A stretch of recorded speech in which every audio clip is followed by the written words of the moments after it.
कधीच नाही चुकणार तुमचे फेवरेट टीव्ही शोज झी5 सोबत, तेही एकदम फ्री।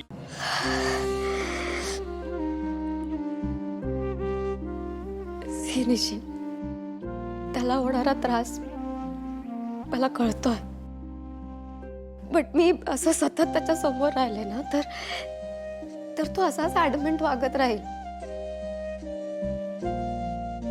मी त्याच्या समोरच नसले, त्याच्या समोर थांबलेच नाही तर त्याच्याकडे दुसरा ऑप्शनच उरणार नाही ना।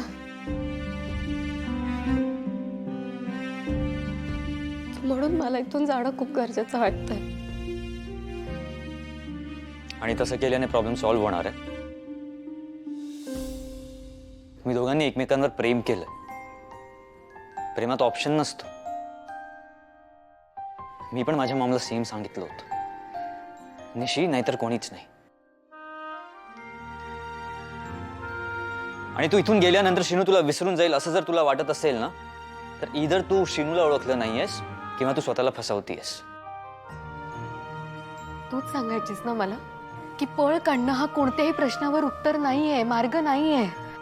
ओवी अगं, तूच आहेस जिने मला पुन्हा माझ्या हातात रॅकेट दिलंय। प्रेम काय असतं हे तू मला सांगितलंयस। ओवी, तू मला आधार दिलास भर मांडवातून नीरज सरांना भेटण्यासाठी। तूच शिकवलंस ना की समोर आलेल्या परिस्थितीला तोंड देता आलं पाहिजे। मग आता तूच का पळ काढतेस?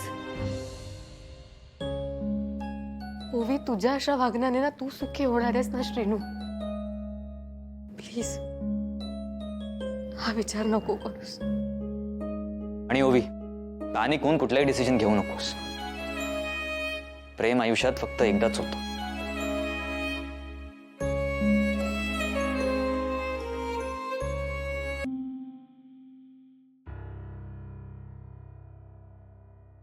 निशी, आय वॉज थिंकिंग की मी लंडनला गेल्यावर तू काही दिवसांसाठी ओवीला इथे आणू शकतेस, म्हणजे तिची काळजी सुद्धा घेता येईल आणि तिला चारूचा पण त्रास होणार नाही।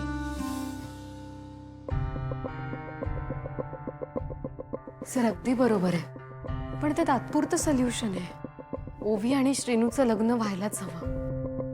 आपल्याला आपलं प्रेम मिळालं तसं त्यांचं पण प्रेम जिंकायला हवं।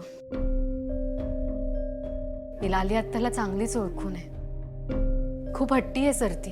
तिने मनाशी ठरवलं ना की श्रीनू आणि ओवीचं लग्न होऊ द्यायचं नाही तर नाही।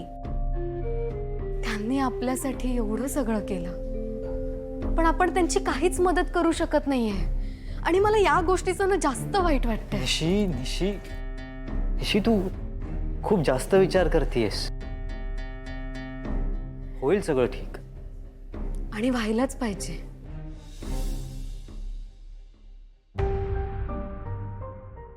असं कोणतरी हवं ना जो त्यांना आणि त्यांच्या प्रेमाला सपोर्ट करेल, पण असं कोण आहे?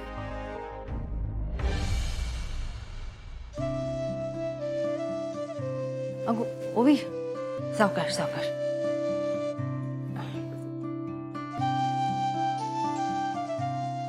हळू, ठीक आहे?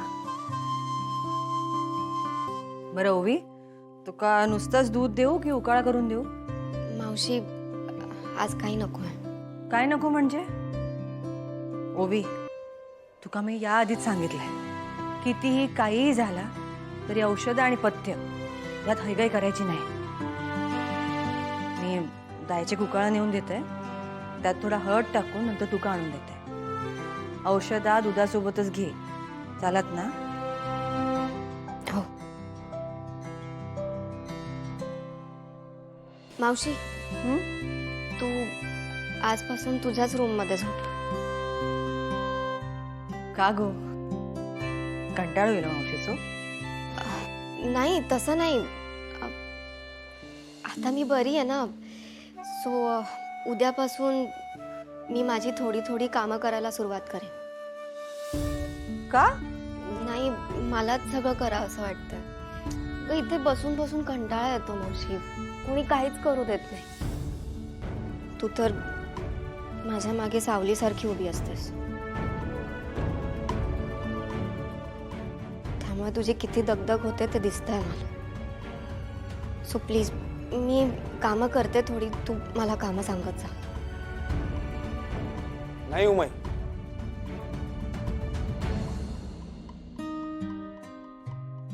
बघ तू ओवीला एकटीला सोडून कुठेही जाणार नाहीयेस. काही काम असेल तर मला सांग ना, मी करतो. हा पण ओवी, अजून थोडे दिवस तू काही करणार नाहीयेस. हा, खरंच आता उमा मावशी नसली तरी चालणार आहे. आणि चारू असते ना त्या माझ्यासोबत. सो उमा मावशी नसली तरी चारू असेल. इथे सगळे जण असले तरी उमाई इथून कुठेही जाणार नाहीये. आणि ती असं काही म्हणाली आहे का की तिला त्रास होतो म्हणून? नाही ना. तसं असेल तर मी तुझ्या खोलीवर अंथरून घालून झोपत जाईन, पण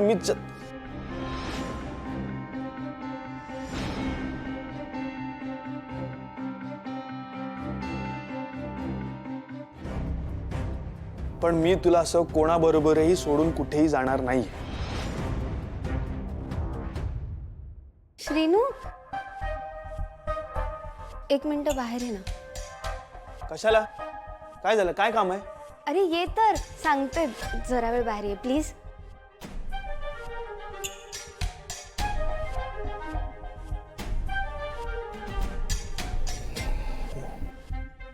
चल. बोल. तू आता आतमध्ये ओवीला आणि उमा त्यांना काय सांगत होतास? की तू ओवीला असं कोणाबरोबरही एकटीला सोडणार नाहीस. याचा काय अर्थ होतो श्रीनू? याचा काही अर्थ होत नाही. मला जे वाटलं ते मी बोललो. आणि या सगळ्याचं स्पष्टीकरण मी तुला का देऊ? कारण त्या दोघींसोबत मी त्या खोलीत राहते. याचा अर्थ तू हे सगळं मलाच उद्देशून बोलत होतास, बरोबर? बरं ठीक आहे. तुला आता माझ्याच तोंडून सगळं ऐकायचंय ना? मग ऐक. चारू, मला तुझ्या सामानामध्ये ती खाजकुजली सापडली. उमाईने ओवीसाठी जो गाऊन शिवला होता तो तू घालून बघितलास आणि मग तुझ्या अंगावर रॅशेस सुटले. याचा अर्थ हा सगळा योगायोग नव्हता. हे सगळं तू घडून आणलं होतं, हो ना? चारू, तुझं नशीब चांगलं आहे की ओवीने मला थांबवलं. नाहीतर मी हे सगळं सगळ्यांसमोर सांगणार होतो. हे जे काय तू करतेस ना, ह्या सगळ्याचं मंजू मामीला ऐकून घ्यावं लागलं असतं. तिला बोलणी खावी लागली असती सगळ्यांची. म्हणून मी कोणाला काही सांगितलं नाही. नाहीतर मग दादा मामा आणि दाईजीने त्या क्षणी तुला तुझ्या घरी पाठवून दिलं असतं. इथून पुढे ओवीच्या बाबतीत मला तुझ्यावर एका पैशाचाही विश्वास नाहीये चारू. आणि मला माहिती आहे, याआधी जे काय सो कॉल्ड योगायोग घडलेत ना, त्या सगळ्यात तुझाच हात असणार आहे. नाही नाही श्रीनू, श्रीनू, सगळ्याच गोष्टी माझ्या विरुद्ध जायला लागल्यात. मला एकदा ह्याबद्दल दाईजीशी बोलायलाच हवं, नाहीतर सगळं कठीण होऊन बसेल. झी5 ॲप डाउनलोड करा आणि पहा सर्व एपिसोड्स एकदम फ्री.